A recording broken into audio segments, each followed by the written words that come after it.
my name is Patricia Bermicki and I'm the founder of Photo Uno Photography School. Today I'm going to talk about the differences between a RAW file and a JPEG. So, the first thing we need to understand is that a RAW file is a non-compressed file that contains all the information that your camera is capable to record.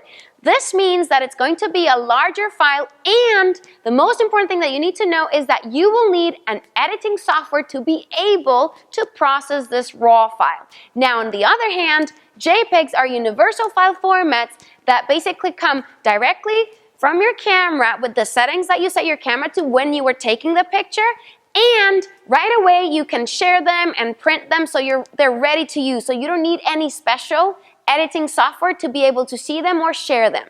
Now, I always like to make the analogy between a RAW file with a raw piece of steak and a JPEG with a medium or well done piece of steak. For example, with a raw piece of steak, you will be able to do many things with it, but if you wanted to give it to someone, that person is not going to be able to eat it right away. So you will need to cook it at a certain way or in a certain way so this person can enjoy it.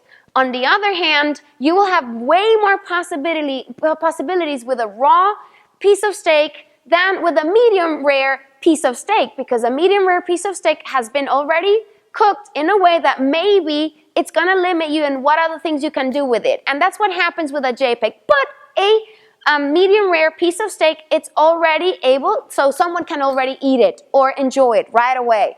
And that's the same thing that happens with a RAW file and a JPEG.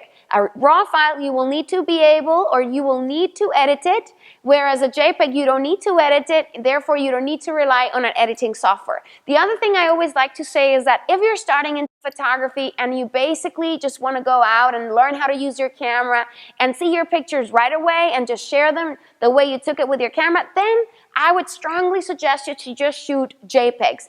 Now, if you're more advanced in photography and or you're planning to really edit your files with a software, then I would then recommend to use RAW file format, because this way you're going to be able to play more with your files. So I hope you now have a better understanding of what's the difference between a RAW file and a JPEG.